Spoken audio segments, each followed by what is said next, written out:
What's going on, everybody? This your main man, KC for L, King Self for Life, here to give you my honest thoughts about what I thought about the Monday Night Raw at the WrestleMania 40. Ladies and gentlemen, first, before I even talk about the show, I just want to give WWE props. Ladies and gentlemen, if you want to know what a freaking draw is, look no further than Rock and Cody freaking Rhodes. I get on Cody Rhodes' case because I am not a fan of him as a babyface. I won't be. But I can't deny. Listen, they was halfway close to 4 million views on the opener of Monday Night Raw. And they finished with about 2.4, I think 2.3, 2.4 million, which is a huge boost. Now I understand it's the Raw at the Mania. I get it. So obviously, more than likely, we're going to go back to reality concerning next week. But I can't hate on that. That is huge. That's huge. I'm giving them props. That's great. Opening segment. H comes out.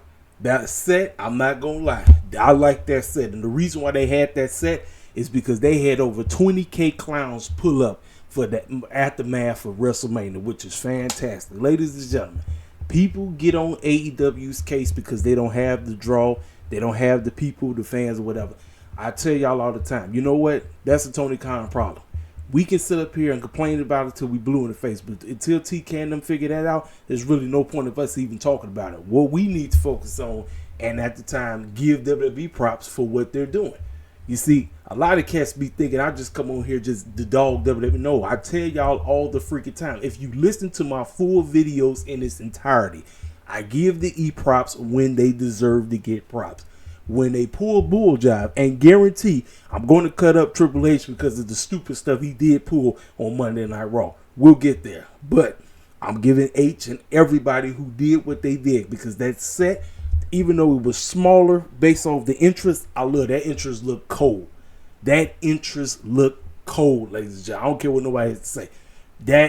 Listen, I think the setup of Monday Night Raw after WrestleMania was better than the WrestleMania set.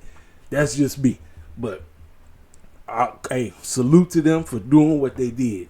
Almost 4 million. That's all I know. You go and look up the number. Look it up. Go look up the first half when the show first started. I know a lot of these young people was online complaining about the segment being so. Listen, ladies and gentlemen, what the E is known for doing is setting up feuds. That's the one thing I give them props on, that they seem to do a little bit better job than AEW. They know how to set cats and get cats invested. So it might take a long time. A lot of people's attention span is like 2 seconds. If it's something that's not getting them, they ready to turn the stuff off.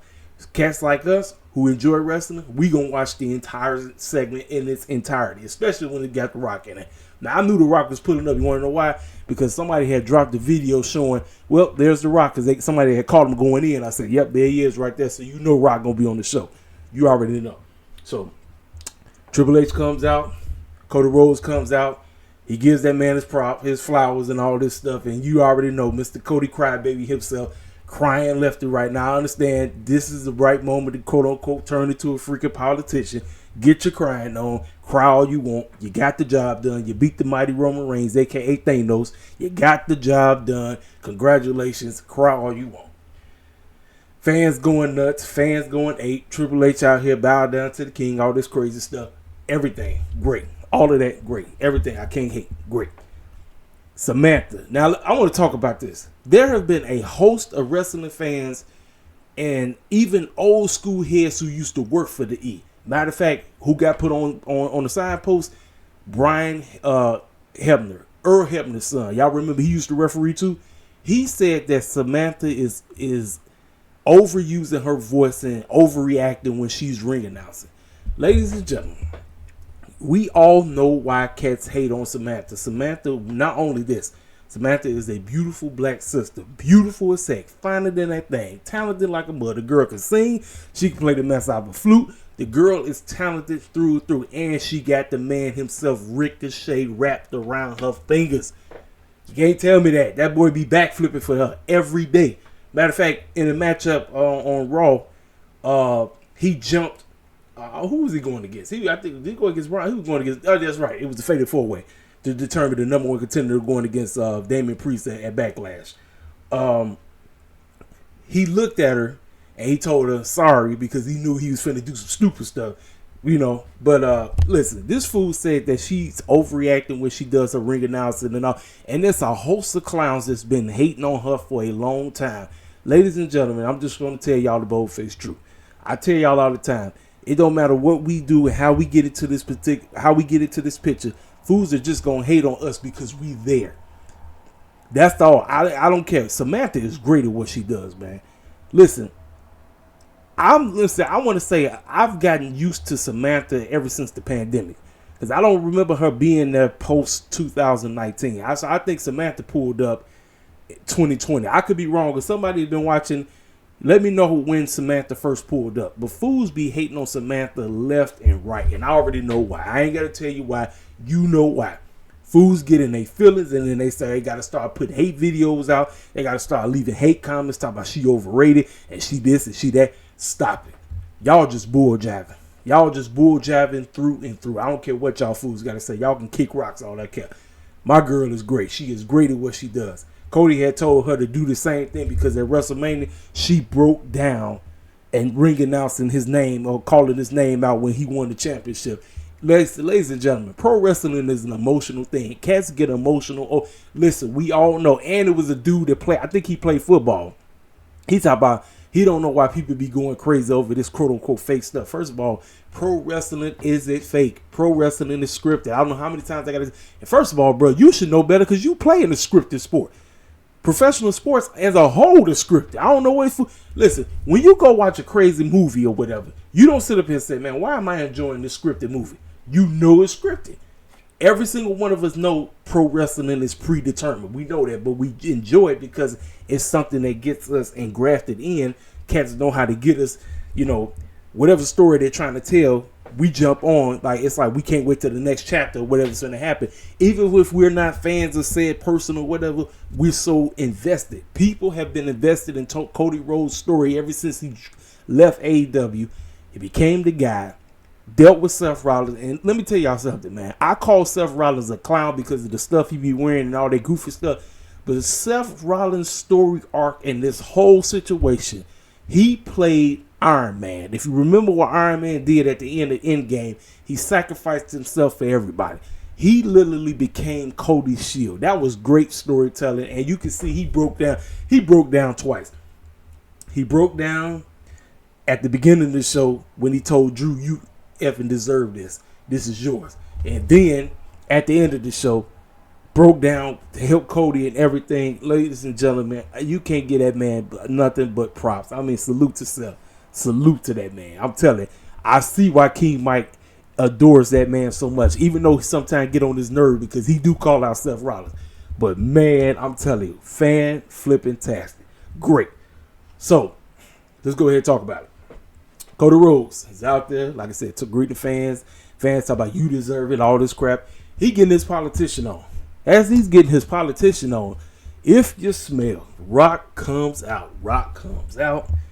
He goes in on them, and this segment is long. I know people, and the fans basically, oh yeah, and before Rock came out, the fans actually, because of what Cody had said about Roman, the fans were saying, thank you, Roman. If y'all remember several years ago, after WrestleMania 33, the fans were saying F you Roman. They went from F you Roman to thank you Roman. Well, this time, The Rock got that. And let me tell you something. The one thing I can appreciate about The Rock knows how to embrace the hate. Yes, a lot of people say that he's getting tricked. No, Rock is embracing it. This is what makes him so great. Rock can play either role. He can play the heel. He can play the babyface. It does not matter. And that's one thing why I can respect the mess out of. Fans online were reacting to him getting chokeslammed by The Undertaker. Rock is just good at what he does, man. That's just who he is. And him taking place in this situation concerning Cody Rhodes helped elevate Cody Rhodes so much better. Because I know a whole bunch of us didn't give a dang about Cody beating Roman. Rock putting his 2 cents into the whole situation just made things so much better. It's what it is. So You know, fans saying what they say, trying to get him to not talk, and he's just watching it. He going with whatever the crowd is saying. He's going with the whole point of the crowd. The crowd is, trying to get him. They trying to, mess with him and everything, and he's just going along with it. So he pretty much, I'm just going to sum it up. Even though Cody beat Roman, he didn't beat Rock, because Rock did have him pinned on Saturday night. He told him that. He said, let me tell you something. The Rock's got to go away. And the fans were saying, nah, hey, goodbye. You know what I'm saying? Like, they can't wait till he get out. Man, ladies and gentlemen, I tell y'all, Cody Rhodes ain't in this predicament without The Rock. Y'all fools can sit up here and be mad and hate. I'm like, no. We don't have this big underdog storyline without that man. I'm trying to tell you, he just made things so much better. That's just who he is. So he told him, he gave him some, and he said, whatever you do, don't break my heart ever again, or something like that. So now a lot of people is speculating we're getting Cody and Roman, but in singles form. My bad, I'm sorry. Cody and Rock, but in the singles match. I want this to take place at SummerSlam. That is exactly where it should take place, because everybody knows what needs to happen at WrestleMania. Roman and Rock is happening at WrestleMania. I don't care what a circus clown named Dave Meltzer has to say. That fool said that Cody and Rock is happening at WrestleMania. No, forget that bull jive. The match that we wanted this year is happening next year at WrestleMania 41. It's Rock and Roman. The story arc for that takes place at SummerSlam. It's the continuation. The Bloodline Family Civil War is getting ready to pop off. Cats are getting ready to come through. We got, what's the young man? Jacob Fatu coming. We got another couple of the Bloodline members getting ready to pull up. It's getting ready to be a crazy story arc. It's going to be nuts. But that opening segment, ladies and gentlemen, set up the freaking match between Rock and Cody going into SummerSlam. That's what I would have did. I would have told Cody, if I was The Rock, I would say, you know what? Yes, you beat Roman, but you did beat me. So you know what? Before I get out of here, because I can't stick around, because I got to go hand a couple of I got to go make a couple of movies or whatever. I want to challenge you at SummerSlam. Boom, there it is. First matchup for SummerSlam already set. One thing about H&M, when he has a team set around him and they know where they're going, they know what they're doing, they know how to quote unquote tell long-term storytelling. That's what I would have done. If it's one little tweak I would have did, I would have had them so we can get all the speculation out the door. The first match for SummerSlam is Rock and Cody. Or he say this, as long as you still got that championship, or whoever has the championship, I want to see you a dog on SummerSlam. Boom, there it is, done. It's already set. It's already set. Now I know a lot of people are gonna be mad because they say, oh, obviously Cody gonna listen. The man just got the championship. Listen, I wanted them to get cashed in on. It didn't happen. So therefore, he's not losing the championship for a very, very long time. So obviously he's gonna be running through everybody until The Rock gets there, till he returns back. But that's that. So after that, right after that, I'm going to be 100% with you. This is when I kind of fell out. This is when I kind of said, you know what? I'm going to do my own thing. I'm going to watch. And I'm like, it is what it is. So here goes so-called surprises. We got Shinsuke Nakamura going against the current NXT World Heavyweight Champion, Ilya Dragunov. Now, a lot of people was going ape. A lot of people was going nuts. And I was saying to myself, even though this is a very solid matchup, Shinsuke Nakamura looked like a complete joke, and this was a no-win situation, because ain't no way in the world Dragunov is losing. Now, ladies and gentlemen, I can guarantee you, if this was Carmelo, guess who would have won? Shinsuke Nakamura. Carmelo Hayes is the only NXT champion to be pinned on Monday Night Raw twice as the champion. You don't see look where everybody at. Remember, I told y'all he was the only one. The only one. So I said, when he had pulled up and went against Finn Balor, and you had everybody and their grandma trying to justify that bull jive. Justify. So let me tell you something. If Shinsuke would have beat Dragunov, guarantee everybody mama would have been acting a complete fool. But like I said, this was a no-win situation because ain't no way in the world he was losing. And Shinsuke, they revamped him for nothing. That's why I say Shinsuke Nakamura has looked like a complete joke. He ain't done nothing. He just revamped his character. That was great. Giving them solid promos that he would do, but nothing. Absolutely nothing. I'm like, all right, great. Dragunov beat him fantastic. So then, Judgment Day makes their epic entrance. Now we got Finn Balor, we got JD McDonuts, and we got Dominic Mysterio out there. They introduce Rhea. Rhea comes out there looking gooder than that thing. She comes out.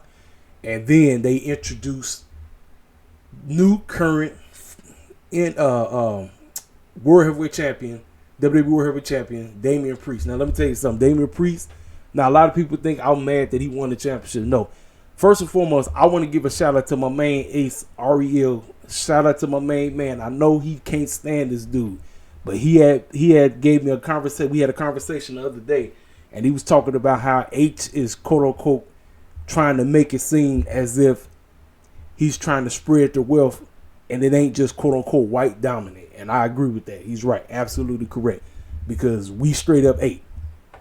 Damian Priest is a straight up Puerto Rican. My homeboy is a Puerto Rican world champion. Congratulations, great. My whole deal is his booking.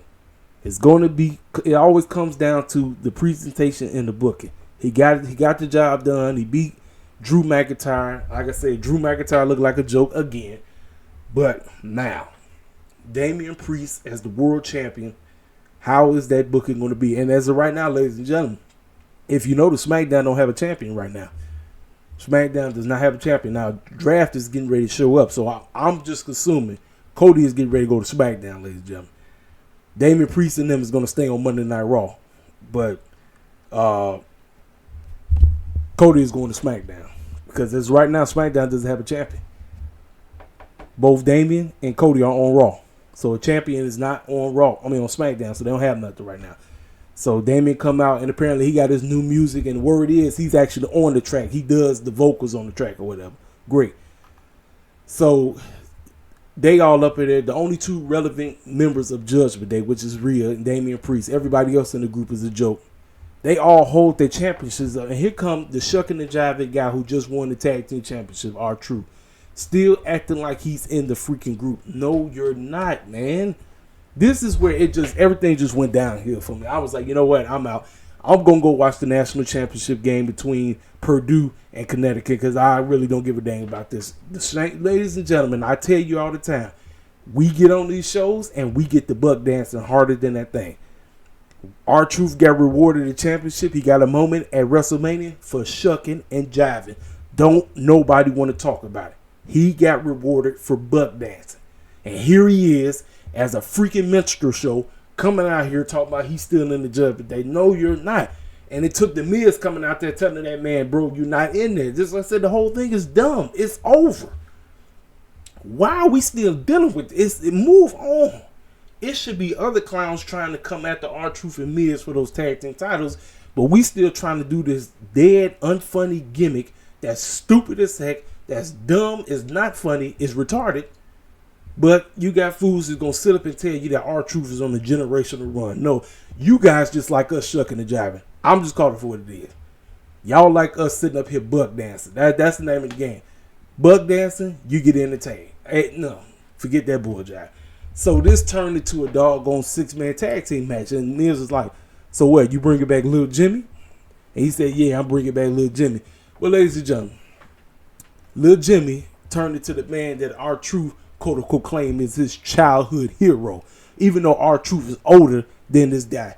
John Cena made his epic return to Monday Night Raw, and it turned into a 6-man tag. And guess what happened, ladies and gentlemen?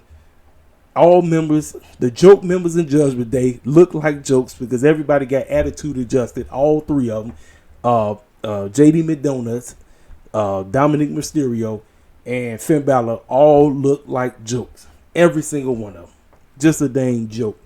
I was like, man, look, it is what it is, man. I'm like, fans were acting crazy, going nuts, all this stuff, but I was like, it is what it is on that. So,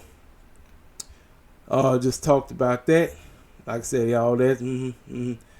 So then, backstage, as Rhea and it was going backstage, you had Liv Morgan come out of nowhere, beat the snot. I mean, she beat the brakes off of Rhea. So that's the next title picture right now. So, does Rhea lose her championship at Backlash? I don't think so. I think Rhea might lose it at doggone she might lose it in Money in the Bank. There's a possibility that she could, or she could mess around and go all the way to WrestleMania next year, because Triple H loves these year-long, 2-year-long title reigns. Let me tell you something. Look, the only reason why it worked for Roman was because he was the guy, and it worked. He wasn't there, but it worked. Everybody else don't need a long man title reign. They just don't. So we get Indy Hartwell versus NXT Women's World Champion Roxanne Perez. Now, ladies and gentlemen, I told y'all I don't really know how to, be invested in Roxanne, because I've been watching Roxanne for a while, and I'm like, she's a heel now, but I can't dislike her. The job of a heel is to get me to dislike you, and that's the name of the game. What she's been doing, it's like I don't dislike her or nothing like that. I'm not really like she, and the way how she looks, it's like, man, I know she's trying to change the character arc. She don't want to be this baby face no more, all this stuff. And then I'm like, and then you had Candice LeRae out there being very disappointed in Indy Hartwell. Indy Hartwell wasn't doing nothing.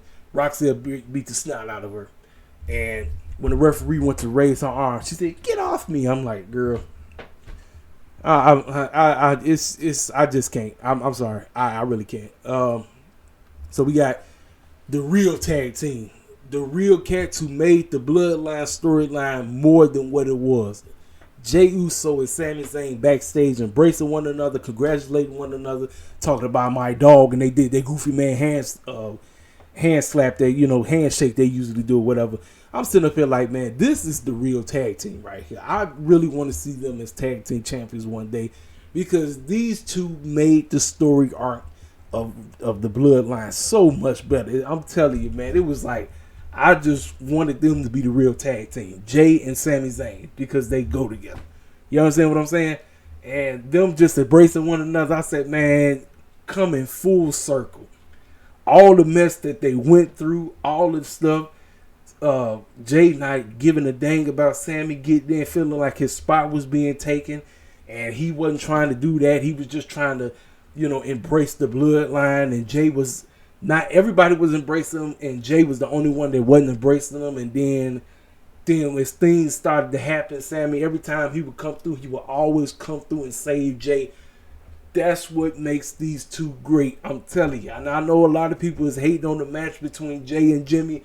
Y'all can hate all you want. No, it was not the best in-ring work, but I just love the story arc that they were trying to tell. But I like this segment. This segment was good.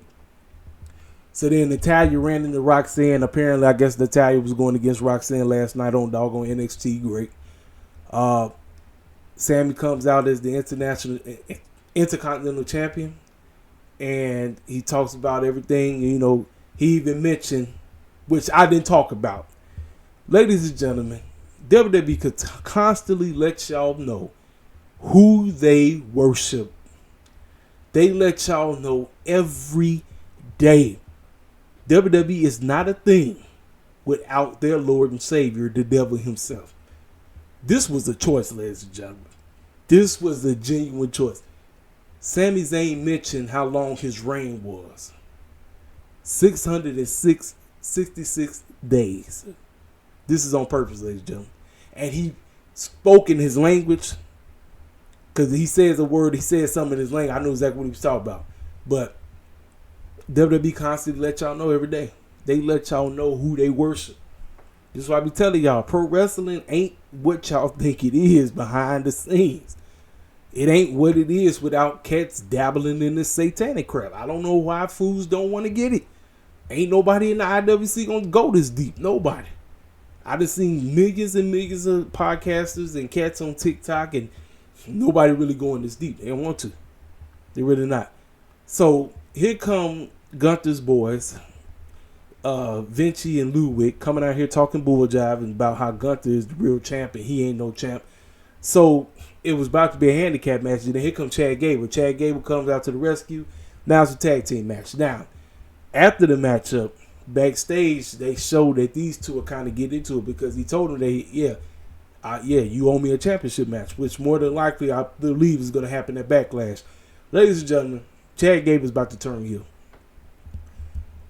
I told y'all Chad Gable really should have been the one defeating Gunther. That's what it should have been. But now they doing this arc and they getting ready to turn Chad Gable into a heel because these two were going back and forth. After they beat the brakes off Imperium, these two were going back and forth and everything. And now the matchup going in the Backlash is going to be these two. And guess who's going to lose again? That's right. Because Sami Zayn just got it. He literally just got this thing. So now we got a random match announced out of nowhere, a fatal four-way to determine who's going to face Damian Priest at Backlash. I'm like, nobody did anything. Nobody did nothing to consider themselves a number one contender or whatever. It was just, let's just throw it together because this is what we do. Jey Uso, Ricochet, Bronson Reed, and Drew McIntyre. That's basically what the matchup was, a fatal four-way. And they see Nick Aldis, Adam Pearce, and Ava all talking about the draft getting ready to pull up. Here comes Chelsea Green talking some bull jive or whatever. And a match for hers was announced. Now, ladies and gentlemen, didn't Jade Cargill just get drafted to freaking SmackDown? You would think they would have this match on SmackDown and she would be going against a SmackDown girl. Nope. They said, let's have this match. Chelsea Green got squashed. And I seen fools online complaining. How come Jade ain't having 10-minute matches? First of all, Jade still ain't got to where she needs to be in the ring. Ladies and gentlemen, Jade is a spectacle. She is a spectacle. She is a superstar. The sister got it all. It's just the in-ring work that she still needs work on. So, ladies and gentlemen, what the quote-unquote is trying to do is, for the most part, they're going to constantly have the squash matches until she can get that in-ring work. So she beat the brakes off of Chelsea Green. Fantastic. Great. My problem is, why the clown did this happen on Monday Night Raw when she just got drafted to SmackDown? What kind of sense does that make? This don't make any type of sense, ladies and gentlemen. That's why I say the E just don't be, they really don't know what they doing. They do, and then there's times they don't. This is where cats need to take the Triple H doggone jock strap off. Everything this fool do ain't great. Especially concerning us. It's not. Yes, we're on the show. I constantly say that. We are represented. But the presentation is what always gets on my nerves because that is what's going to make or break somebody. And they know for a fact that if they actually decided to present us right without the cooning, the buck dancing, the shucking and jiving, man, it's over. But the problem is they know there's a bunch of buck dancers and a bunch of white supremacists and all these other folk that like that type of entertainment. That's what they like. They like that stuff. Not me. I don't move like that. You're going to have to show me that I'm not watching a cat that look like me to come on this show and they start buck dancing or they start doing the stupid stuff that don't make no sense. You got the wrong one, brother. You got the wrong one, sis. You got the wrong one. I'm always going to be that way. And guess what? When Tony Khan does the same thing, what you think I'm going to do? His behind is on the clock tonight. Because I already did a video on that. Go watch it. I said my piece on the whole situation about Tony Khan and them getting ready to air former CM Punk, former employee of AEW, CM Punk, and the Jack Perry video. Now, a waste of time, to be honest with you. It's a waste of time. But that's what they doing tonight. It is what it is. This is either going to make or break them. Trying to get a couple more views. I'm like, you're not letting your storytelling do the work. You're not letting your larger-than-life characters be the reason why fools turn into AEW. That should be the number one goal for Tony Khan and company moving forward. It should be trying to get heat or trying to get folk stir up controversy because of a circus clown that don't work there no more. It shouldn't even be like that. Your goal should be trying to build towards dynasty. That's what should be your number one thing. But you constantly keep showing that you really don't know what you're doing as a booker. You just don't. You just know how to throw matches together and then say that the match itself is the story. That's not it. That's not it. And I know people going to say, well, y'all just want AEW to be like the E. No, I want AEW to tell compelling stories. That's what I want.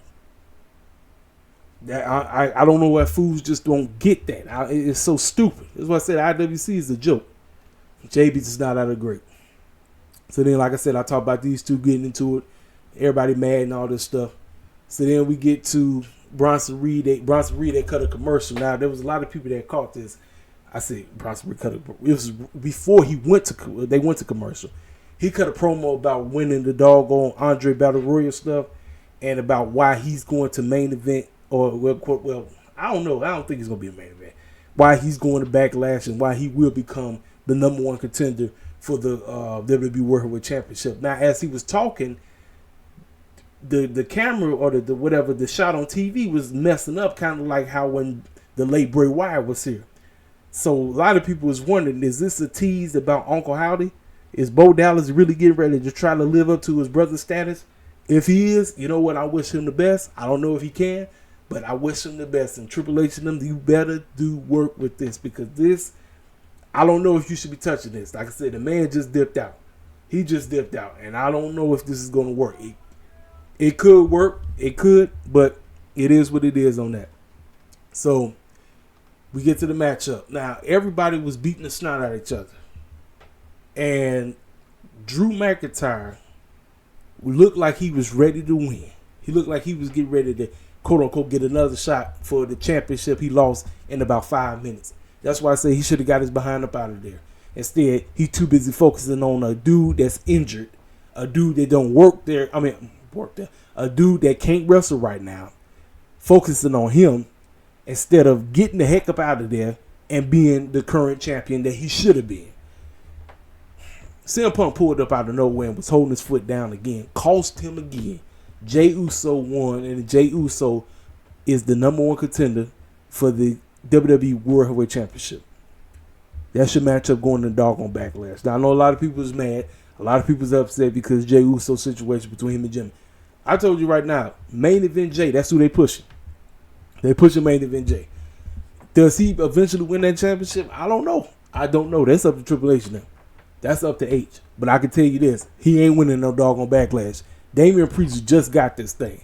So ain't no way in the world that they going to turn him into, I know people want to call him a transitional champion or whatever. I'm like, no, he ain't. I say Drew McIntyre was a freaking transitional champion. And guess what? Drew McIntyre got cashed in on twice, ladies and gentlemen. Twice. Once before WrestleMania when he got cashed in on by The Miz. And then again at WrestleMania. I don't know about Drew, ladies and gentlemen. I genuinely don't. The man has been doing some of his best character work. He's been trolling his behind off on social media, and H of them go and do this foolishness. I don't know. I genuinely don't know, man. Like I said, now, did Monday Night Raw go off on a cliffhanger? Somewhat, you can say it is, because it's a screw job.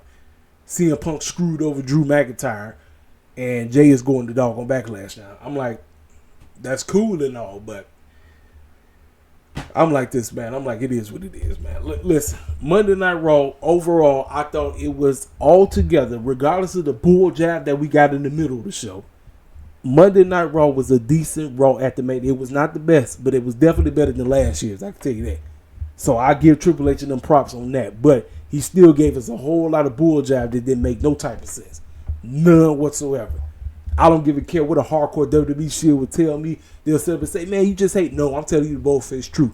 H gave us a whole bunch of bull jab in the middle of the show. Yes, it was freaking surprised. Didn't nobody see Dragunov coming. Didn't nobody see Roxanne Perez. But ladies and gentlemen, just random matches, random.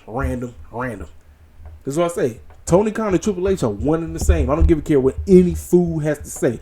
Fools coming in here telling me I'm capping. No, y'all capping. Y'all fools capping because y'all don't see it. Y'all don't want to see it. Y'all don't understand that these two bookers are one and the same. Now, one may be just a tad bit better when it comes to storytelling, and I'm talking about Triple H on that end, but the two of them are both petty as heck. The two of them are, as of late, H has started to show his immature side. We already know Tony Khan immature as heck. We know he's a child. It's not even funny. That boy is a grown baby. A billionaire spoiled baby. That's what he is. But H, I'm telling you, it's one and the same. They one and the same. There's nothing, no ifs, ands, or buts about it. Ladies and gentlemen, that is my honest thoughts about the doggone show. I'll get back to you cats if I do, if not tomorrow, Friday or whatever. I know I will get back to you about Dynamite. We're going to have a lot to discuss because of this doggone video that's getting ready to leak. More than likely, this is either going to make or break the company. I wish they would focus on building towards Dynasty. And I see that a lot of people is also upset that Mercedes may not be wrestling until Double or Nothing. I don't know if that's the right decision to make. I wish she would get busy right now. Matter of fact, Mercedes is the type to start having squash matches right now so she can get her feet wet.